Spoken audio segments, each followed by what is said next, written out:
Boa noite a todos, sejam bem-vindos, boa noite. Sejam bem-vindos aqui para o nosso primeiro dia de lives.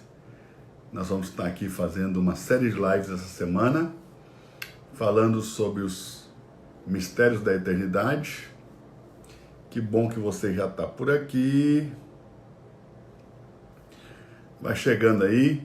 Aproveite para enviar essa live aí para mais 10 amigos, para mais 20 amigos, para mais 50 amigos, né? Clica nesse aviãozinho aqui embaixo, ó, e vai enviando essa live aí para todo mundo que você conhece, para as pessoas que você gosta, para as pessoas que você ama, para as pessoas que você entende que devem saber um pouco mais da palavra de Deus e conhecer um pouco mais, ok? Já vou começar a nossa live. Estou aqui tomando meu chazinho de cúrcuma.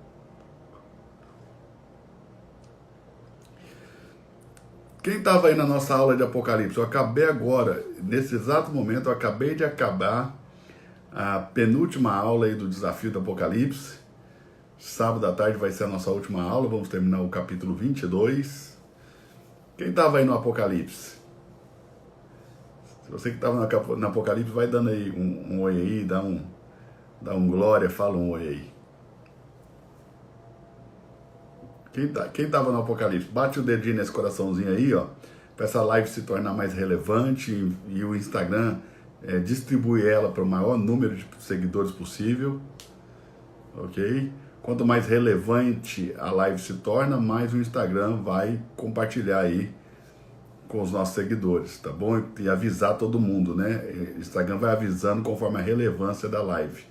Então, quanto mais você bater o dedinho nesse coraçãozinho aí para curtir, segurar o dedinho aí para ele soltar muito coraçãozinho aí, vai se tornando relevante. Também você pode compartilhar para os seus amigos.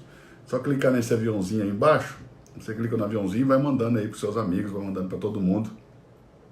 Vai ser legal também. Eu vou tirar os comentários aqui, ok? Deixa eu desativar os comentários, pronto, desativado. E 623 pessoas já. Manda para mais 3 aí amigos, mais 2, 3 amigos aí. Se cada um mandar para mais 2 ou 3, a gente dobra esse número de pessoas aí. Mas vamos lá.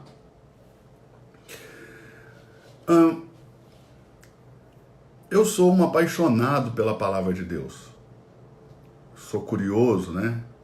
E eu creio que as escrituras,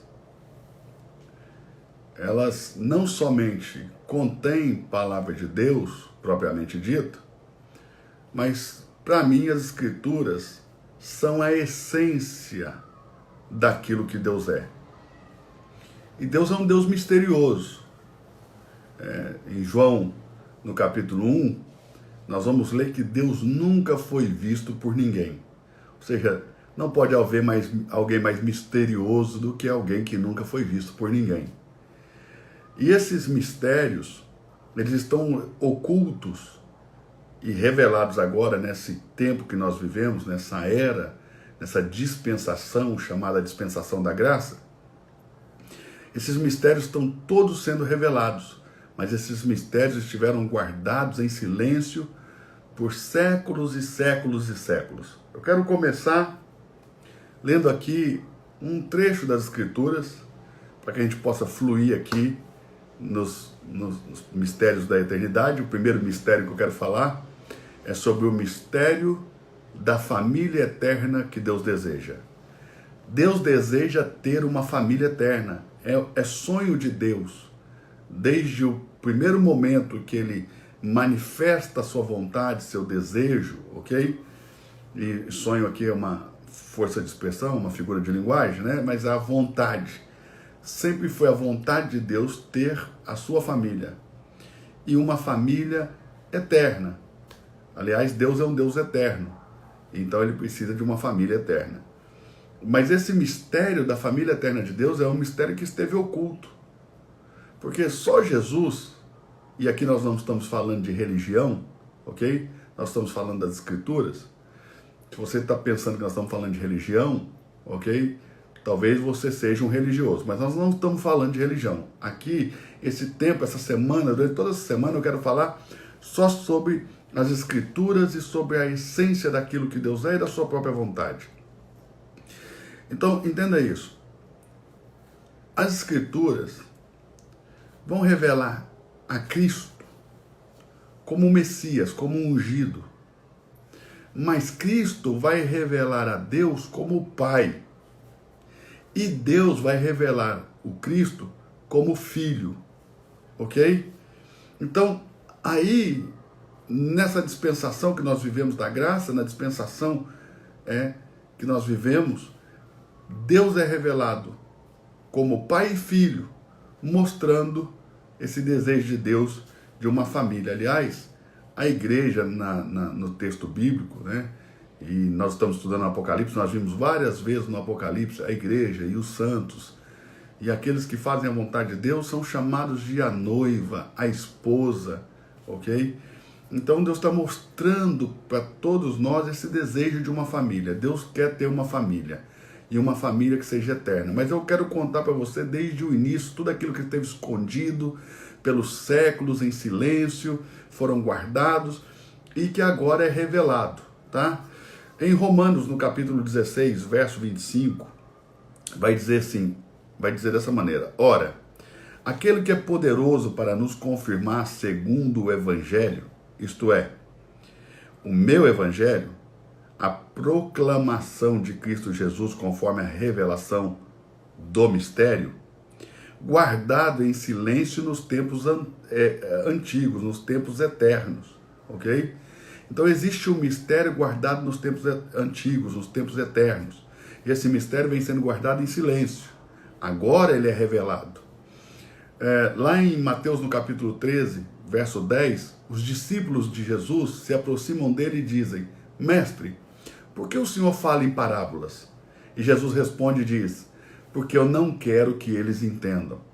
Porque a vós, falando diretamente aos seus discípulos, é dado conhecer os mistérios do reino dos céus, mas a eles isso não é concedido.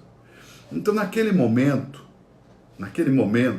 os mistérios do reino dos céus, eles não eram concedidos a todas as pessoas. Eles foram concedidos naquele momento apenas a discípulos. E esses mistérios que vêm sendo revelados, vêm revelando o maior de todos os mistérios, o mistério da vontade de Deus. Esse é o maior de todos os mistérios, o mistério da vontade de Deus.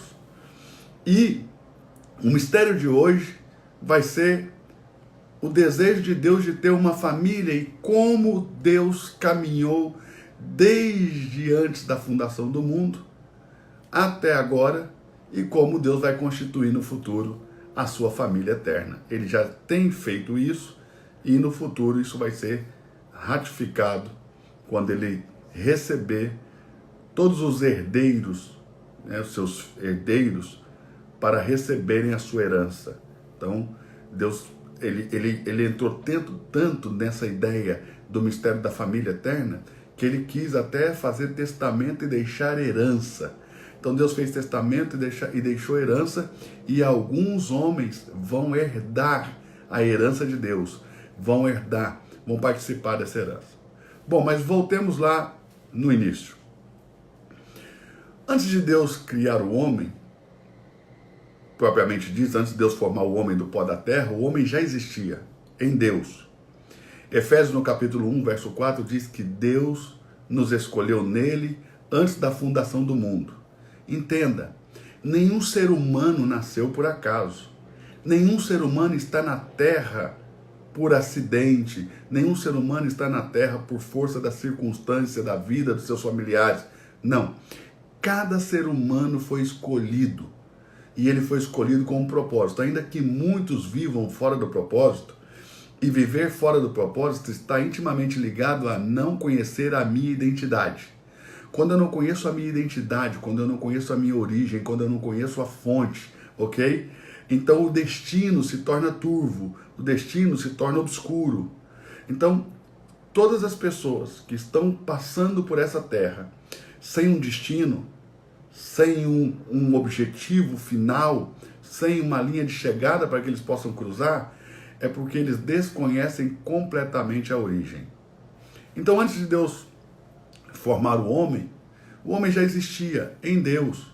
Ele nos escolheu nele antes da fundação do mundo. E quando Deus desejou formar o homem, enquanto criatura, Deus desejou criar o homem, Deus fez o homem mortal, mas ele não fez o homem para morrer. Parece até um contrassenso. Como que Deus cria o homem mortal, mas não o cria para morrer? É isso que diz as Escrituras. Que o homem foi criado por Deus, um ser mortal enquanto criatura de Deus, mas não criado para a morte. Não foi criado para morrer. E se nós analisarmos isso com mais calma, parece até um contrassenso, mas já vai se revelar a lógica de tudo isso. Antes de Deus criar o homem, Deus viveu uma grande experiência no céu com a rebelião do anjo Lúcifer. Ou seja, Deus criou seus anjos, também suas criaturas, os anjos são criaturas de Deus, e Deus deu a esses anjos vontade própria, liberdade para decidirem tudo o que eles queriam. E quando você cria um ser livre, com vontade própria, um ser que pode decidir sobre o seu próprio destino, você também cria a possibilidade desse ser não querer te amar e não querer caminhar com você. E foi o que aconteceu. O anjo Lúcifer se rebelou. E a experiência da rebelião de Lúcifer forçou a Deus fazer o homem um pouco menor que os anjos. Eu vou dizer de novo. Por força da experiência que o céu viveu na rebelião de Lúcifer, isso fez com que Deus criasse o homem, enquanto sua criatura, um pouco menor que os anjos. E o que faz do homem um pouco menor que os anjos? O homem é um ser mortal. Os anjos são espíritos que têm alma e são seres eternos. E os homens são mortais, mas não foram criados para morrer. Deus pegou esse homem que ele criou mortal, menor que os anjos. A nossa fraqueza está na nossa mortalidade e a nossa fraqueza também é a nossa força. Você já vai entender isso.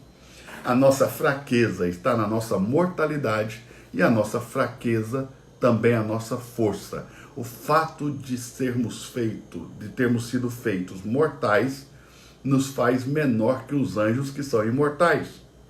Mas ao mesmo tempo que isso é uma fraqueza, essa é a nossa força.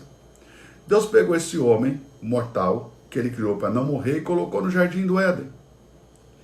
No jardim que Deus havia plantado. No meio desse jardim, Deus havia colocado uma árvore, chamada Árvore da Vida. Ou seja, se o homem nunca pecasse, bastaria ele se alimentar e se nutrir continuamente dessa árvore da vida, ok? E o homem jamais morreria. O fruto dessa árvore seria como o fruto da vitalidade para o homem, e o homem viveria por toda a eternidade, mesmo sendo mortal, pelo poder nutritivo e cheio de vida do fruto da árvore. Se o homem não pecasse, mesmo tendo sido criado mortal, ele conseguiria, alimentando e se nutrindo da vida que estava no fruto da árvore da vida, ele teria uma vida contínua e eterna. Mas quando Deus colocou a árvore da vida ali para nutrir o homem, para que ele pudesse, mesmo sendo mortal, viver eternamente ali no jardim, Deus, ao lado dessa árvore, também colocou uma árvore que era a árvore do conhecimento do bem e do mal. E, via de regra, as pessoas me perguntam, se Deus sabia que o homem ia pecar, Eduardo, por que Deus colocou a árvore do conhecimento do bem e do mal no jardim? Bom, a resposta parece difícil, parece intrigante, mas a resposta é simples. Se de todas as árvores do jardim que o homem comesse, ele agradasse a Deus, o homem estaria condicionado ao acerto. E ele jamais teria uma possibilidade de dizer, Deus, eu não quero andar com você, eu não gosto de você, eu não quero caminhar com você, eu não penso como você, eu quero decidir. Então o homem não seria livre, o homem não seria um ser com vontade própria, porque ele estaria condicionado ao acerto, Então, para que o homem tivesse verdadeiro arbítrio e vontade própria, e ele pudesse decidir o que ele queria, Deus precisou colocar ali a árvore do conhecimento do bem e do mal. De todas as árvores que o homem comesse, ele agradaria a Deus. Se ele comesse dessa, essa era a única possibilidade dele desagradar. O que mostra que o paraíso tinha uma saída. Ou seja, o paraíso tinha uma porta de saída. Qual era a porta de saída do paraíso? A árvore do conhecimento do bem e do mal. Paraíso sem porta de saída é prisão. Eu vou dizer de novo. Paraíso sem porta de saída vira prisão. Todo paraíso, para ser um paraíso, precisa ter uma porta de saída, para que haja liberdade. E aí você já vai descobrir que existem dois tipos de liberdade. Todo ser humano pode viver esses dois tipos de liberdade. Existe uma liberdade junto a Deus, no paraíso, e existe uma liberdade longe de Deus, fora do paraíso. Então Deus pegou o homem, colocou ali, colocou a árvore da vida para que o homem tivesse verdadeiro arbítrio e para que o paraíso tivesse uma porta de saída e não se tornasse uma prisão. Ora, quem saberia disso? Deus saberia. E o caráter de Deus não permite que Deus faça diferente disso. Que ele seja justo e íntegro, tanto com ele como conosco. Então ele colocou ali a possibilidade do homem desobedecê-lo, criando o pecado e a desobediência em potência. Quem criou a desobediência, quem criou a luz foi Deus, quem criou as trevas foi Deus. Em potência Deus criou o pecado, quando ele disse ao homem que não deveria comer da árvore do conhecimento do bem e do mal. Em possibilidade, em potencialidade, Deus criou a possibilidade do homem pecar. Mas foi o homem que fez do pecado uma realidade. E diga-se de passagem, quando o homem fez do pecado uma realidade, quem pagou a conta foi Deus, não foi o homem. Já vou te explicar isso. Então Deus colocou esse homem mortal ali, ok? No jardim. E o homem acabou comendo com sua mulher da árvore do conhecimento do bem e do mal. Quando o homem comeu da árvore do conhecimento do bem e do mal, Deus expulsou o homem do jardim e fechou o caminho que levava à árvore da vida, para que o homem não voltasse ali, não comesse da árvore da vida e não vivesse eternamente. A maioria das pessoas, quando leem isso na Escritura, eles pensam logo num castigo horrível de Deus sobre o homem, Deus mandando o homem para longe dele, trancando a porta do jardim, dizendo não quero mais relacionamento com o homem. Mas aquilo que parecia um castigo, na verdade, é proteção. Qual foi a experiência do céu? Os anjos pecaram. Uma terça parte das estrelas do céu se rebelaram contra Deus. Assim, os anjos são chamados no Apocalipse, estrelas do céu.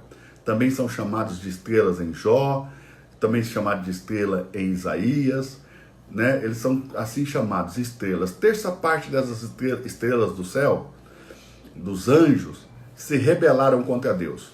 E nessa rebelião, eles se tornaram pecadores eternos. A primeira coisa que você deveria pensar quando alguém diz Deus amou o mundo de uma tal maneira que enviou o seu Filho para que todo aquele que nele crê não pereça, mas tenha a vida eterna. A primeira coisa que você deveria se perguntar quando alguém diz que Deus amou você a ponto de sacrificar o próprio Filho por te amar é: por que Deus não amou os anjos de tal maneira? Por que Deus não amou os anjos da mesma maneira? Por que Deus não amou as criaturas angelicais da mesma maneira que ele amou o homem? Por que Jesus não morreu pelos anjos também? Por que Deus não criou um resgate para os anjos? Em que eu sou melhor que um anjo para que para mim haja uma possibilidade de redenção e para eles não houve aparentemente nenhuma possibilidade de redenção? Bom, primeiro, a iniquidade dos anjos se multiplicou até o transbordar do seu cálice, ou seja, até a gota final, até a gota d'água. Quando o cálice transbordou, o cálice da ira de Deus, então veio o juízo sobre os anjos. E os anjos se tornaram pecadores eternos. Por quê? Por causa do estado em que eles se encontravam quando pecaram. Os anjos são seres eternos. E eles pecaram em estado eterno. E eles se tornaram pecadores eternos, não havendo nenhuma possibilidade de resgate. E por causa dessa experiência no céu, foi que Deus fez o homem mortal, já prevendo a possibilidade do homem pecar. Não que Deus não sabia da possibilidade do anjo pecar, Deus também sabia. E houve também uma maneira de separar os bons anjos dos anjos rebeldes, ok? Da mesma maneira que Deus vai separar os bons homens dos homens rebeldes. Deus não é pego de surpresa nunca. Tudo o que está acontecendo agora, diante de Deus já aconteceu. Em Apocalipse, todas as coisas narradas em relação ao futuro, quando você começa a ler, tanto os verbos como os predicados estão no passado, em quase a maioria dos textos. João diz, aconteceu, houve uma batalha no céu. Então, quase tudo vai estar sendo narrado no passado, mas essas coisas são coisas que deverão acontecer. Por quê? Porque João foi tomado da terra, ele saiu do tempo e ele entrou na eternidade, e na eternidade ele foi para diante de Deus, e tudo que é passado, presente e futuro, para Deus simplesmente é agora. Ou seja, no mesmo momento que Deus te vê nascer, ele te vê morrer. Deus te viu nascer e morrer no mesmo momento. A sua história de vida para Deus é como segundos, é como flashes, é como relâmpago, é como um abrir e fechar de olhos. Tão rápido como uma piscada. Deus, ao mesmo tempo que te viu nascer, te viu morrer. Todas as coisas que para nós estão acontecendo e que vão acontecer, diante de Deus, já aconteceram, ou seja, você não consegue pegar Deus de surpresa. Por isso que Deus traçou um plano para o homem, ok? Mas esse plano, aparentemente, sempre que as pessoas falam desse plano, eles dizem plano de salvação ou plano de redenção. Eles falam sempre de Deus querendo livrar a sua criatura da condenação eterna, que seria o inferno, por causa da desobediência.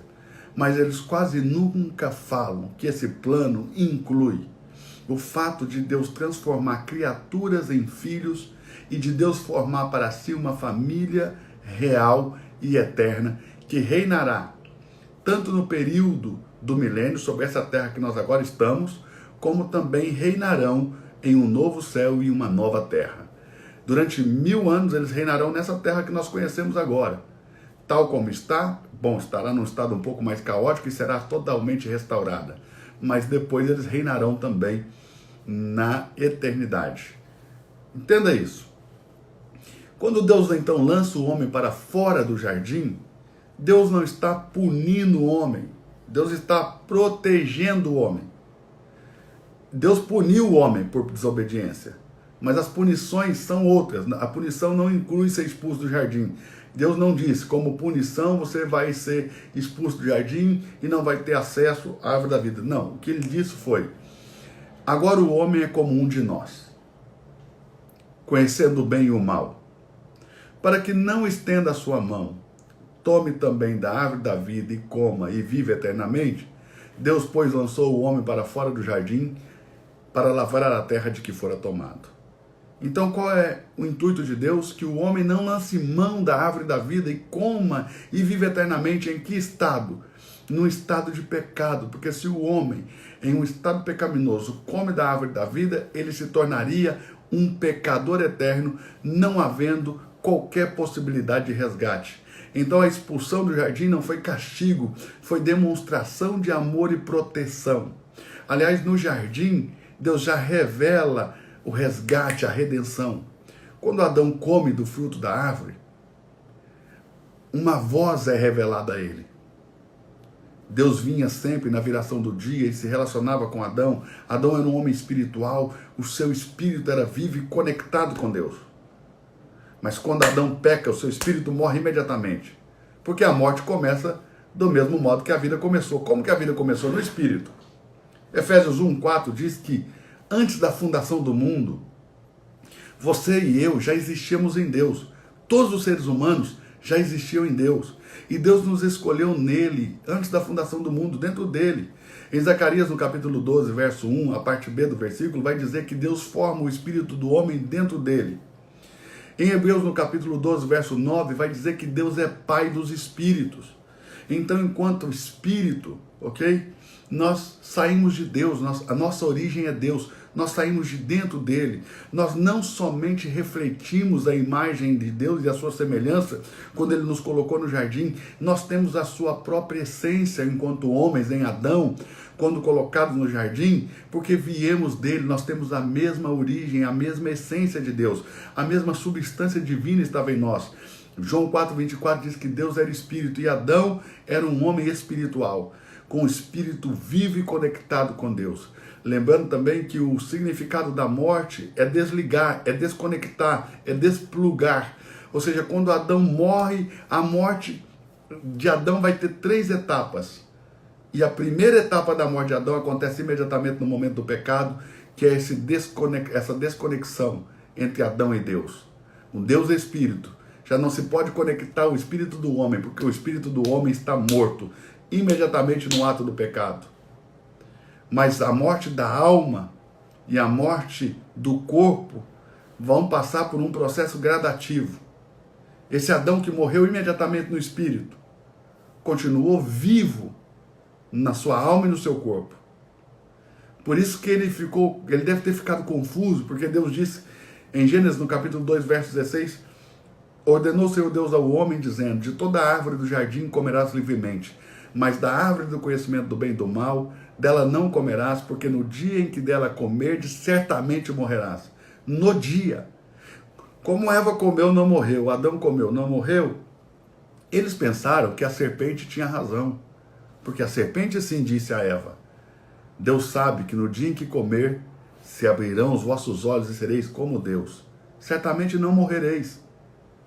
Veja, como que a serpente entra para aplicar uma meia-verdade. Você sabe que todas as forças contrárias a Deus e a inclinação contrária do homem, ou seja, a inclinação maligna do homem, tem base nisso, em meias-verdades, se sustenta em meias-verdades. Quando o homem e a mulher comeram da árvore do conhecimento do bem e do mal, os seus olhos se abriram, conheceram que estavam nus. No capítulo 2, verso 25, diz a Bíblia que eles estavam nus e não se envergonhavam. Agora, eles olhavam com malícia. Olha, eu tenho aqui um bebezinho de 1 ano e 8 meses, o Lourenço. E eu posso deixar ele nu, que ele sai correndo por toda a casa e ele não se envergonha de ninguém por estar nu. Adão e Eva eram assim. Eles não se envergonhavam, apesar de estarem nus. Mas depois que eles comeram, então eles se envergonharam e colheram folhas de figueira e fizeram para si aventais. Os olhos deles foram abertos, mas eles não morreram. Então parece que o que a serpente falou era verdade. Observe, se abrirão os vossos olhos, sereis como Deus. E o próprio Deus vai dizer no capítulo 2, verso 22, eis que o homem é como um de nós. Então o que a serpente disse se cumpriu. Os olhos do homem foram abertos e ele é como Deus. Conhece o bem e o mal agora. O que a serpente mentiu foi na parte do não morrereis, porque Deus disse, certamente morrerás. E imediatamente o homem morreu no espírito e Deus já não pôde se conectar com ele. E aí se revela o meio pelo qual Deus buscaria o homem que está agora morto no seu pecado. Porque no jardim, Deus se revela a Adão de uma maneira que ele nunca tinha se revelado antes. E que maneira é essa? Deus se revela a Adão por meio da palavra. E ele diz, Adão, onde estás?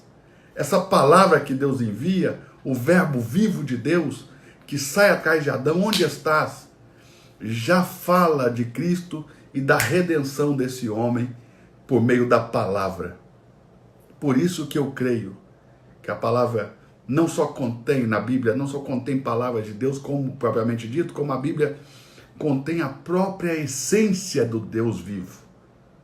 E essa essência de Deus resgata o homem, não para livrar a sua criatura do inferno apenas, não é só isso, mas resgata o homem para livrá-lo do inferno e fazê-lo filho de Deus. Entenda, a morte da alma do homem vai acontecer de forma gradativa. Primeiro o homem é desobediente, depois o homem se torna homicida quando Caim mata Abel, depois ele se torna polígamo quando Lameque tem 2 mulheres, e assim por diante, a alma do homem vai se distanciando do caráter de Deus. O caráter do homem vai cada vez ficando mais distante da realidade do caráter de Deus, e essa é a morte da alma. E a morte do corpo vai acontecer também em um processo gradativo que cada vez é mais rápido. Adão morreu com mais de 900 anos. Levou mais de 900 anos para que Adão pudesse morrer no seu corpo físico. Ok? E agora, cada vez mais, esse processo é rápido, ainda que todo o avanço da medicina tenha avançado isso aí no Brasil hoje, para casa dos 80, 90, alguns chegando aí até 100 anos, ok? Ainda é pouco diante do que nós vemos que foi no princípio, quando Deus colocou os homens na terra. Então, essa morte aconteceu no espírito, na alma e no corpo. A vida vai voltar para o homem num processo semelhante. Deus tem uma salvação que acontece em dois aspectos, um judicial e outro orgânico, e em 3 tempos, no espírito, na alma e no corpo. Essa redenção não é só para livrar o homem da condenação do inferno, já que os textos vão dizer que todo homem pecou, e a causa do pecado de Adão, todo homem nasceu condenado. E apesar de todo homem ter nascido condenado, já morto, também todo homem cometeu o seu próprio delito, ou seja, todos pecaram e foram destituídos da glória de Deus. E agora, para serem resgatados, a ideia de Deus não é apenas livrar o homem do inferno, mas é transformar o homem em família de Deus, e uma família eterna, que não tem mais possibilidade de morte. Essa é a ideia central. A ideia que Deus tem sobre você, sobre o homem. Aqui nós não estamos falando de religião, é o que Deus pensa do homem. Deus olhou para um homem caído e Deus quis, além de resgatá-lo da condenação, do fogo eterno, do inferno, do lago de fogo, Deus também quis fazer desse homem sua própria família, família eterna. Entenda? Então não é só um plano de salvação, não é só um plano de resgate, é um plano de salvação, mas também Deus tem o plano de tornar essa criatura em filho. Os anjos são criaturas de Deus. Agora entenda, nós éramos criaturas de Deus. Quando Deus colocou o homem na terra, o homem era apenas uma criatura de Deus. Mas agora nós temos possibilidade de nos tornarmos família de Deus, de nascer de Deus e de sermos filhos de Deus. Como isso vai acontecer? A vida volta para o homem primeiro no espírito. Lá em 1 Coríntios, no capítulo 6, verso 17, vai dizer o texto que aquele que se ajunta com o Espírito de Deus é um mesmo Espírito com ele. Ou seja, nasceu de novo. Uma conversa de Jesus com Nicodemos, um dos príncipes da sinagoga dos judeus, no capítulo 3 de João, revela isso. Nicodemos se aproxima de Jesus e diz: Rabi, bem sabemos que és mestre vindo da parte de Deus, porque ninguém pode fazer essas coisas que tu fazes se Deus não for com ele. E Jesus diz, respondendo a Nicodemos, diz: Nicodemos, ninguém pode fazer essas coisas se não nascer de novo. Nicodemos, apesar de ser príncipe de uma sinagoga de judeus, de ser um doutor da lei, de ser um erudito no assunto das escrituras, Nicodemos não compreendeu aquela fala de Jesus. Aliás, hoje nós falamos muito sobre a eternidade, hoje nós falamos muito sobre nascer de novo, mas naquele tempo Nicodemos não conseguiu compreender. Ele compreendeu com a mente natural. Ele não compreendeu com a mente do Espírito. E ele diz: Rabi, como pode um homem, sendo velho, voltar a entrar no ventre da sua mãe e tornar a nascer? E Jesus disse: Nicodemos, em verdade te digo que aquele que não nascer da água e do Espírito não pode entrar no reino de Deus. Observe, o Rabi vai falar para Nicodemos de um novo nascimento na água e no Espírito. Nascer das águas significa duas coisas: as abluções, as lavagens cerimoniais, os banhos que nós temos por toda a cristandade, também os judeus o fazem. Mas também vai falar de uma libertação da condenação, visto que o juízo de Deus, pelo menos em 2 ocasiões, foi estabelecido por águas. Em Gênesis, no capítulo 1, verso 2, nós vemos que há um dilúvio na terra. Toda a terra está debaixo de águas de juízo. É só no verso 9 do capítulo 1 que Deus vai dizer que haja separação entre águas e apareça a porção seca. Eu sei que você pode estar me ouvindo e pensando, mas aí foi o momento que Deus estava criando a terra? Não. Em Gênesis 1, verso 1, Deus criou a terra. Em princípio criou Deus os céus e a terra. Ponto. Estão criados. Isaías 45, 18 vai dizer que Deus criou a terra com o propósito de que ela fosse habitada. A terra de Gênesis 1, verso 2, está um caos, está vazia, está sem forma, e há um dilúvio, não há porção seca, ninguém pode habitar isso. Mas Isaías 45, 18 diz que Deus criou a terra para que ela fosse habitada e não a criou sem forma, ele a formou. Então, apesar da terra de Gênesis capítulo 1, verso 1 e de Gênesis capítulo 1, verso 2 serem a mesma terra, elas estão em estados completamente distintos. A terra de Gênesis 1, verso 1, está perfeita, mas no capítulo 1, verso 2, ela está sem forma, vazia, há trevas sobre ela, e a água cobre toda a face da terra num grande dilúvio. E talvez você possa discordar disso, mas você não pode discordar do fato de que não pode haver luz, não pode haver trevas, perdão, onde primeiro não houve luz. Se há luz no verso 1 e trevas no verso 2, alguma coisa aconteceu entre o verso 1 e o verso 2 que deixou a terra em trevas. E se há trevas no verso 2, essa é a prova de que no verso 1 havia luz, porque não pode haver trevas aonde não houve luz primeiro, porque trevas, na verdade, é a ausência de luz, é a saída da luz, é a retirada da luz. Não pode haver um anjo das trevas que primeiro não tenha sido um anjo da luz. Você não pode ficar em trevas sem primeiro apagar a luz. Trevas é a ausência de luz. Quando a luz sai, o que resta? Trevas. Alguma coisa aconteceu entre o verso 1 e 2 de Gênesis que deixou a terra na escuridão. Na mais profunda escuridão, mergulhada na mais profunda escuridão e coberta por água de juízo. Então, no verso 3, Deus diz, haja luz, e houve luz, e Deus viu que a luz era boa. Olha, como se Deus não tivesse ciência da luz. A Bíblia diz que Deus é o Pai das luzes. A Bíblia diz que Deus se cobre de luz como quem veste roupa. Como você veste a sua roupa, Deus se cobre de luz. Deus se veste de luz como de um manto. Como Deus não vai ter ciência da luz? Então, viu Deus que a luz era boa? Não está falando da qualidade da luz, viu Deus que era boa a luz novamente na terra. Porque havia luz, houve trevas, e agora a luz retornou, e Deus começa então todo o processo da recriação, que normalmente nós conhecemos como o processo de criação. Mas lembrando que em João no capítulo 1, verso 3, vai dizer que todas as coisas foram feitas por ele, e sem ele nada do que foi feito se fez. Diz o seguinte, no princípio ele era o verbo. Quem era esse verbo? Cristo, o mistério oculto de Deus. Porque Cristo também era um mistério oculto de Deus, revelado aos homens. E esse mistério estava com Deus e ele era Deus. O verbo estava com Deus e ele era Deus. O que é um verbo? Verbo é toda palavra que gera uma ação e dá um movimento. Então no princípio era ele, Cristo, quem gerava todas as ações e dava movimento a todas as coisas. Por isso que os evangelhos vão dizer que Deus criou todas as coisas por intermédio de Cristo Jesus. Ele era quem dava movimento a todas as coisas e quem gerava todas as ações.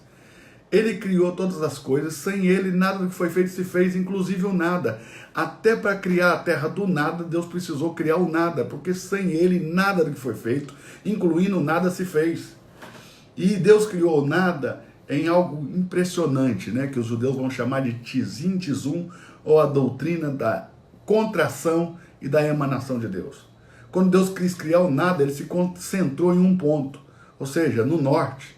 Quando Deus se concentra no norte, sai do sul, do leste, do oeste, e se concentra no norte, ele cria o nada. O que resta com a ausência de Deus é nada. Na ausência de Deus, o que resta é nada. E assim Deus cria o nada. E depois ele começa a emanar. Ou seja, ele começa a encher de novo esse espaço que estava vazio, mas agora criando todas as coisas. Então, se ele criou a terra do nada, em Gênesis 1, verso 2, não pode estar falando da criação da terra, porque ali não está criando do nada, está criando a partir de uma terra que está sem forma e vazia, cheia de trevas, e que a água já cobre a terra. Entenda, ele não criou a água naquele momento, a água já estava ali. Então ele tem que ter criado as águas no momento anterior, porque as águas já cobriam a terra. Então, quando diz no princípio criou Deus os céus e a terra, está falando do início da vida criativa de Deus, que pode ter durado bilhões de anos. Esse é um ponto muito importante. Então Deus restaura essa terra, põe o homem aí, e o homem desobedece a Deus e se rebela, e o homem ele vai cometer 4 grandes rebeliões. A rebelião do jardim, quando o homem desobedece a Deus comendo da árvore do conhecimento do bem e do mal. Uma outra grande rebelião do homem vai ser quando esse homem vai se relacionar de forma a trazer desgosto a Deus em um jugo desigual. Depois nós temos também uma rebelião corporativa do homem lá na Torre de Babel, quando os homens se reúnem para se rebelarem contra Deus. E nós temos ainda a queda do homem em Caim, com o homicídio, o primeiro homicídio, a primeira vez que um homem derramou sangue na terra. Então, temos a desobediência no jardim, o homicídio de Caim, os homens com o casamento de jugo desigual de Gênesis 6, e depois nós temos também a rebelião corporativa do homem em Babel. Todas essas coisas fez com que Deus trouxesse sobre a terra um grande dilúvio, né? Você sabe, houve um grande dilúvio, ou seja, as águas de juízo novamente cobriram a terra. Então, essas águas simbolizam juízo. E nascer da água simboliza não estar mais preso ao juízo, como também simboliza o tradicional, as tradicionais abluções, né, que na cristandade vai chamar batismo nas águas. E nascer do Espírito. O que é nascer do Espírito? É quando o Espírito de Deus entra no meu espírito, se tornando uma unidade. Não é estando unido. Se eu colocar várias laranjas num saco, elas estarão unidas, mas se eu rasgar o saco, vai uma para cada lado. Mas se eu fizer um suco de laranja, nunca mais eu vou conseguir separar uma da outra. E Deus está unido agora ao espírito do homem nessa unidade. E esse é o novo nascimento no espírito. E isso faz do homem filho de Deus. E agora esse homem é filho de Deus e legalmente herdeiro de Deus, e ele pode herdar toda a criação divina no futuro. Então esse é o primeiro mistério. Deus não quis só livrar o homem do inferno. Deus quis constituir uma família a partir do homem. A família eterna de Deus. Muitas pessoas estão pelo mundo sem rumo, sem destino, sem propósito, porque não conhecem a sua própria origem, não conhecem a sua própria essência, não conhecem a si mesmo. Entenda, propósito sempre vai estar ligado à identidade, e a identidade sempre vai definir os propósitos. Na sua identidade está seu propósito. Deus fez saber o fim de todas as coisas no início delas. É no início das coisas que eu encontro o fim. É na identidade que eu encontro o propósito. Sempre, quando Deus chama Abraão para peregrinar, Deus não diz a Abraão, saia da tua terra e vem para uma terra que eu te mostrarei apenas. O termo hebraico é ler, lerá. É saia para ti mesmo. Saia em uma peregrinação onde eu vou levar Abraão a conhecer de fato quem é Abraão. Saia para uma peregrinação onde eu vou levar Abraão a conhecer de fato quem é Abraão. Ou seja, quando eu me conheço, quando eu me descubro nessa caminhada, nessa peregrinação com o Criador, que todo ser humano vai ter que viver de alguma forma, ou se negá-la, ele vai ter como consequência não ser tornado parte dessa família.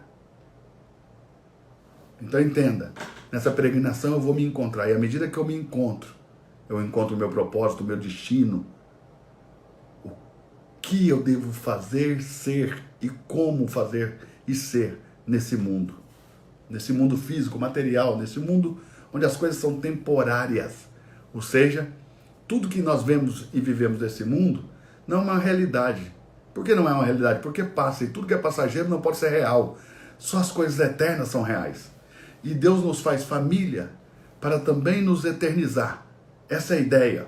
Para nos dar vida eterna.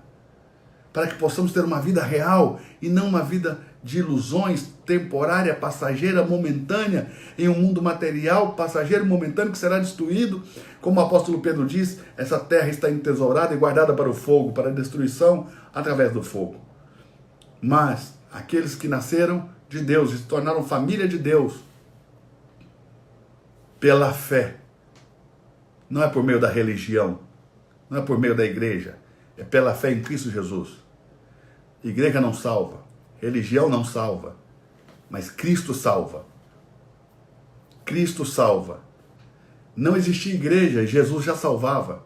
Não existia a doutrina chamada cristianismo. Lembramos que o cristianismo vai nascer aproximadamente 60, 70, alguns dizem até 80 anos depois da morte de Jesus. Mas antes de existir cristianismo, Cristo já salvava. Quem salva é Cristo. Ele é quem salva. E esse Cristo que salva me transforma em filho de Deus para que eu seja família de Deus, e agora eu sou herdeiro, legalmente herdeiro de Deus. Mas nem todos que são herdeiros legalmente são de fato ou na experiência herdeiros. Olha, Spurgeon conta uma história muito bonita, que ele foi lá em Londres orar na casa de uma senhora pobre, e algo muito especial aconteceu nesse dia, nessa oração, nessa casa dessa viúva. E o que aconteceu não está nem ligado à oração. Enquanto ele orava, ele notou que tinha na parede um quadro. E aquele quadro lhe chamou muita atenção, porque parecia uma escritura. E ele perguntou para aquela velha senhora pobre, que estava sofrendo, enferma, que estava lhe pedindo oração, sobre aquele quadro. E essa senhora respondeu dizendo: olha, eu trabalhei muitos anos para uma mulher muito rica. E quando ela morreu, ela me deu esse quadro de recordação. Ela disse que queria que eu ficasse com esse quadro, então eu coloquei aí. Spurgeon pediu para levar o quadro para ver, e quando ele foi ver, ela deixou, né? E quando ele foi ver, ele viu que aquele quadro, na verdade, era uma escritura, e que aquela mulher era muito rica, apesar de estar vivendo como pobre. A Bíblia fala dessa possibilidade. A Bíblia diz: enquanto o herdeiro é menino, em nada difere do escravo.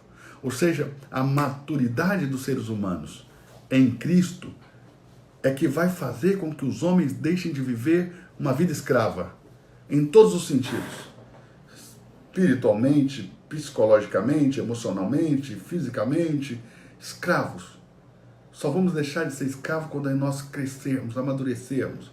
E esse amadurecimento precisa acontecer em Cristo. Entenda isso. E guarde isso no seu coração. Você pode ser família de Deus. E família real. E não somente legalmente um herdeiro de Deus, mas você pode ser de fato herdeiro e herdeiro na experiência. Mas para isso, nós precisamos crescer e avançar nos mistérios de Deus. Amanhã, 23 horas, eu vou falar sobre um pouco mais sobre esses mistérios. Hoje nós falamos sobre a família eterna, e eu quero ainda fechar aqui para você, não sai agora, eu vou fechar isso aqui para você, mas amanhã às 23 horas nós vamos estar de novo, e durante toda essa semana nós vamos falar de eternidade, de coisas eternas e dos mistérios da eternidade, ok? Você que ainda não me segue no Instagram, dá o clique aí, me siga. Você que ainda não ativou as notificações, ative as notificações para que durante toda essa semana você possa ser avisado dessas lives, porque eu quero falar de coisas incríveis e de mistérios que poucas vezes são falados. Eu quero falar com você durante essa semana sobre os mistérios da eternidade. Essa família que Deus está fazendo, essa família que Deus está formando, Deus está edificando, que Deus está gerando a partir da sua própria essência, do seu próprio espírito, unindo-se ao espírito do homem, transformando a alma do homem, e depois ressuscitando o homem dos mortos, porque assim como Cristo foi ressuscitado, todo aquele que nele crê será ressuscitado também. Para ser família de Deus e tomar posse dessa terra e reinar sobre ela como reis. Nós vamos ser reis como Cristo é rei. Nós vamos governar como Cristo governa. E nós vamos governar sobre essa terra. E depois nós vamos governar sobre o mundo vindouro. A família real de Deus. Vai ter na terra os cidadãos do reino.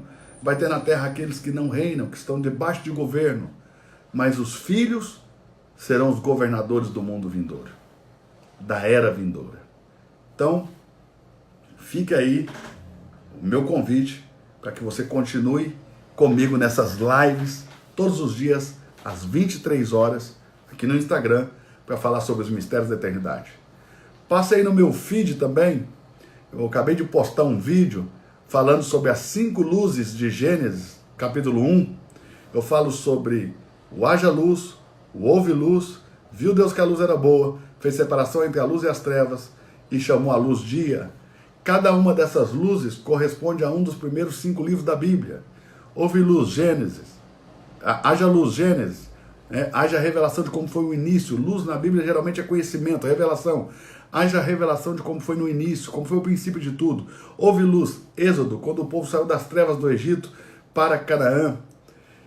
Viu Deus que a luz era boa, Levítico, quando Deus ensinou que por meio do sacrifício o homem seria aproximado de novo de Deus, já apontando para o sacrifício de Cristo na cruz. A palavra sacrifício é em hebraico korban, vem de Lehit Karov, quer dizer aproximação. Também falei sobre Deus chamou a luz, fez separação entre a luz e as trevas, chamou a luz de dia e as trevas noite. Essa separação entre luz e trevas, números, quando Deus separou os que iam entrar na terra prometida e os que não iam entrar lá no deserto. E chamou a luz dia, Deuteronômio, onde toda a revelação de Deus é repetida. Então, nesse vídeo aí que está no meu feed aí do Instagram, eu falei sobre essas 5 luzes. Passe lá, deixe seus comentários, faça perguntas sobre o que eu falei hoje. Qualquer dúvida que tenha ficado aí, fale lá, porque nas próximas lives eu vou ler as suas perguntas e vou estar tirando suas dúvidas, ok? Deixe lá um joinha, eu vou tentar responder todo mundo, ok? Pelo menos com um joinha lá, eu vou tentar responder todo mundo. Mas vai lá, deixa a sua dúvida, faça a sua pergunta. Eu vou pegar a sua pergunta e vou responder nas próximas lives. Te espero amanhã, 23 horas, aqui no Instagram, para mais uma live sobre os mistérios da eternidade. Tchau, tchau, tchau, tchau, tchau, tchau, tchau, tchau, tchau, tchau.